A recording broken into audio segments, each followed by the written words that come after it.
Hi అండి అందరికీ. September 7, 8 చంద్రగ్రహణం.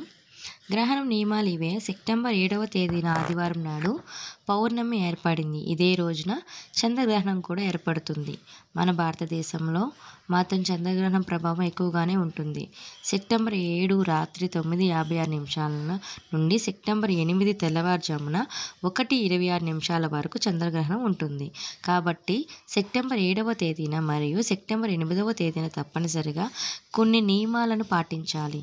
గ్రహణం ఏర్పడడానికి ముందు ఏ నియమాలు పాటించాలి, అలాగే గ్రహణం పూర్తయిన తర్వాత ఎలాంటి నియమాలు పాటించాలనే విషయాన్ని గురించి మనం ప్రతి ఒక్కరూ జై శ్రీరామ్ అని కామెంట్ చేయండి. సెప్టెంబర్ 7వ తేదీన ఆదివారం వచ్చింది. ఇదే రోజున పౌర్ణమి తిథి అలాగే చంద్రగ్రహణం ఏర్పడుతుంది. అయితే మనలో చాలామంది ఆదివారం రోజున మాంసాహారాన్ని తింటారు. కానీ ఈ రోజున మాత్రం మాంసాహారానికి దూరంగా ఉండాలి. ఈ రోజు పౌర్ణమి తిథి కూడా ఏర్పడింది కాబట్టి ఈ ఆదివారం మాంసాహారం తింటే ఆర్థిక ఇబ్బందులు ఏర్పడే అవకాశం ఉంటుంది. గ్రహణం ఏర్పడడానికి 9 గంటల ముందే సుకాలం మొదలవుతుంది. అంటే ఈ ఆదివారం మధ్యాహ్నం 2 గంటల నుండే గ్రహణం ప్రారంభం భూమిపైన ఉంటుంది. కాబట్టి ఈ రోజున ఎవరూ కూడా జుట్టు కత్తిరించుకోవడం, గోర్లు కత్తిరించుకోవడం అసలు చేయకూడదు. అలాగే దూర ప్రయాణాలు చేయకండి. ఎలాంటి శుభకార్యాలను నిర్వహించకూడదు. కొత్త పనులను కూడా ప్రారంభించకూడదు. ఇక అప్పులు తీసుకోవడం లేదా అప్పులు ఇవ్వడం ఇలాంటి పనులు అసలే చేయకూడదు. ఇక ఆదివారం మధ్యాహ్నం 2 గంటల నుండే మీ ఇంట్లో ఉన్న పూజ గది తలుపులను మూసివేయాలి. పూజ గదికి తలుపులు లేకపోతే ఏదైనా వస్త్రంతో దేవుని పటాలను కప్పివేయండి. అలాగే మీరు పూజించే తులసి కోటను కూడా ఏదైనా వస్త్రంతో కప్పేసుకోవాలి. గ్రహణం పూర్తయ్యే వరకు ఎలాంటి పూజా కార్యక్రమాలను నిర్వహించకూడదు. ఈరోజు పౌర్ణమి వచ్చింది కాబట్టి చాలామంది సాయంత్రం సమయంలో పూజలు చేసుకుంటారు. కానీ లక్ష్మీ కటాక్షం కోరుకునేవారు ఈ ఆదివారం ప్రప్రదంగా పౌర్ణమి సందర్భంగా ఉదయాన్నే లక్ష్మీదేవిని పూజించి తులసి కోటలో దీపారాధన చేసుకోవచ్చు. అయితే మధ్యాహ్నం 2 గంటల నుండి మాత్రం దైవ కార్యక్రమాలను నిర్వహించకూడదు. ఇక గ్రహణం సమయంలో ఎవరు కూడా బయటకు రాకూడదు. మీ ఇంటిలోకి వెలుతురు రాకుండా ప్రతి ఒక్కరూ ఇంటి తలుపులను వేసుకోవాలి. చంద్రగ్రహణం ఏర్పడడానికి ముందే ఆహారం విషయంలో కొన్ని జాగ్రత్తలు తీసుకోవాలి. సెప్టెంబర్ 7 రాత్రి సమయంలో గ్రహణం ఏర్పడుతుంది కాబట్టి ఈ ఆదివారం రాత్రి 7 గంటల లోపే ఇంట్లో ఉన్న ప్రతి ఒక్కరూ ఏర్పడే లోపే మీరు తిన్న ఆహారం జీర్ణం అయ్యేలా చూసుకోవాలి.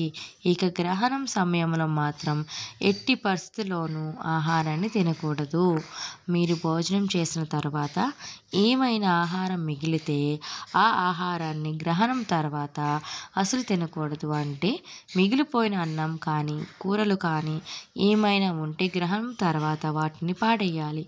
అంతేకాని సోమవారం ఉదయాన్నే మిగిలిపోయిన ఆహారాన్ని తినకూడదు. ఇక ప్రతి ఒక్కరూ ఇళ్లల్లో నిల్వ ఉండే ఆహార పదార్థాలు ఉంటాయి. అంటే పచ్చళ్ళు కానీ, పప్పు దినుసులు కానీ, బియ్యం, చింతపండు, ఉప్పు, కారం, ఈ నిల్వ ఉండే పదార్థాలు ఏవైనా సరే వాటిపైన దర్భనం కానీ 2 తులసి ఆకులు కానీ వేసుకోవాలి. అలా వేయకపోతే మీ ఇంట్లో ఉన్న ఆహారం పైన గ్రహ ప్రభావం పడి వాటిని తినడం వలన అనారోగ్య సమస్యలు ఏర్పడతాయి. అదేవిధంగా మీరు పూజ గదిలోను కూడా దర్భనంను కానీ కొన్ని తులసి ఆకులను కానీ పెట్టుకోండి. తద్వారా గ్రహణం నుండి వచ్చే నెగిటివ్ ఎనర్జీలు మన ఇంట్లోకి ప్రవేశించకుండా ఉంటుంది. ఇక గ్రహణం పూర్తయిన తర్వాత అంటే సెప్టెంబర్ 8వ తేదీన ఆహారం పైన వేసిన దర్భలను తీసేసి ఎవరు తిరగని ప్రదేశంలో పాడేయాలి. ఇక ప్రతి ఒక్కరూ తప్పనిసరిగా పట్టు స్నానం అలాగే విడుపు స్నానం చేయాలి. ఈ ఆదివారం గ్రహణం ఏర్పడడానికి ముందే ఇంట్లో ఉన్న ప్రతి ఒక్కరూ చన్నీటితో స్నానం చేయాలి.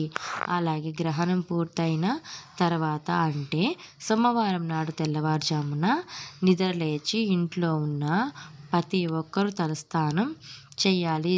సోమవారం ఉదయాన్నే తలస్నానం చేసిన ఆహారాన్ని తినాలి. ఇక మనలో చాలామంది ఇంటి ముందు గుమ్మడికాయలు కట్టుకుంటారు. అలాగే నిమ్మకాయలను కూడా కొంతమంది నిమ్మకాయలను కూడా కట్టుకుంటారు. ఇంకొంతమంది దిష్టికి సంబంధించిన యంత్రాలను కూడా కట్టుకుంటారు. ఈ యంత్రాలను కట్టుకున్నవారు ఇలా ఏమైనా సరే మీ ఇంటి గుమ్మాల ముందు కట్టిన ఈ దిష్టి యంత్రాలను తీసేసి కొత్తవి కట్టుకోవాలి. అలాగే మనలో చాలామంది కాలికి నల్లదారం కట్టుకుంటారు, మరియు కొంతమంది చేతికి కాశీ దారాన్ని కట్టుకుంటారు.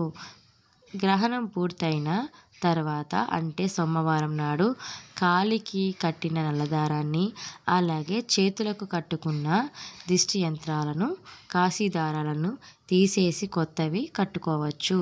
సెప్టెంబర్ 8వ తేదీన సోమవారం నాడు ఇల్లంతా ఖచ్చితంగా శుభ్రం చేసుకోవాలి. ముఖ్యంగా ఉప్పు నీటిని శుభ్రం చేసుకుంటే ఎలాంటి నెగిటివ్ ఎనర్జీ అనేది లేకుండా మీ ఇంట్లో పాజిటివ్ ఎనర్జీ ప్రవేశిస్తుంది. కాబట్టి ఇల్లంతా శుభ్రం చేసుకొని ఇంట్లో పసుపు నీళ్ళు చిలకరించి అలాగే ఇల్లంతా సాంబ్రాణి పొగను వేసుకోండి. ఇక ఎలాంటి దోషాలైనా వెంటనే తొలగిపోతాయి. అలాగే ఈ సోమవారం నాడు తప్పనిసరిగా మీ పూజా మందిరాన్ని శుభ్రం చేసుకొని గంగాజలంతో శుద్ధి చేసి దేవుని చిత్రపటాలను పసుపు రాసి కుంకుమ బొట్లు పెట్టుకోవాలి. అలాగే పూజ గదిలో ఒక చిన్న దీపం వెలిగించి ఇంట్లో దీపారాధన చేసుకోండి. అదేవిధంగా మీ దగ్గరలో ఉన్న ఏదైనా శివాలయానికి వెళ్ళి శివలింగాన్ని గంగాజలంతో అభిషేకం చేయండి. శివుడి ఆశీర్వాదంతో ఎన్నో శుభ ఫలితాలను కలుగుతాయి. శుతకాలంలో ఉన్నవారు అలాగే పీరియడ్స్లో ఉన్నవారు కూడా ఈ గ్రహణ నియమాలను తప్పనిసరిగా పాటించాలి. ఇక గర్భిణీ స్త్రీలు చాలా జాగ్రత్తగా ఉండాలి. గ్రహం ఏర్పడటానికి ముందే గర్భిణీలు చీకటి గదిలో నిద్రించాలి. అంటే చంద్రుడి వెలుతురు ఇంటిలోనికి రాకుండా జాగ్రత్త పడాలి. శతభిష నక్షత్రము, పూర్వప్రద నక్షత్రము అలాగే కుంభరాశి వారు ఈ చంద్రగ్రహణాన్ని ఎట్టి పరిస్థితుల్లోనూ చూడకూడదు, లేదంటే గ్రహణ దోషాలు ఏర్పడతాయి. ఈ చంద్రగ్రహణ ప్రభావం ముఖ్యంగా 4 రాశులపైన తీవ్రంగా ఉంటుంది. మనం వేద పండితులు చెబుతున్నారు. కుంభరాశి, మీనరాశి, కర్కట రాశి అలాగే వృశ్చిక రాశి ఈ 4 రాశుల వారికి గ్రహణ ప్రభావం వల్ల అనారోగ్య సమస్యలు. కాబట్టి ఈ 4 రాశుల వారు తప్పనిసరిగా కొన్ని జాగ్రత్తలు తీసుకోవాలి. అయితే గ్రహణం పూర్తయిన తర్వాత అంటే సోమవారం నాడు ఈ 4 రాశుల వారు మీ దగ్గరలో ఉన్న శివాలయానికి వెళ్ళి అక్కడ ఉన్న బ్రాహ్మణులకు కేజీ-పావు బియ్యం, మినుములు, ఆవు నెయ్యి అలాగే తెల్లటి వస్త్రాలను దానం చేయాలి.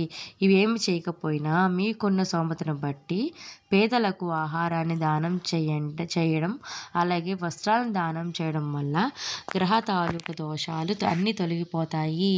ఈ సంవత్సరం అంతా ఎలాంటి ఆటంకాలు ఏర్పడకుండా ఉంటాయి. అలాగే మేషరాశి, వృషభ రాశి, వృశ్చిక రాశి మరియు ధనుసు రాశి వారు మంచి రోజులు రాబోతున్నాయి.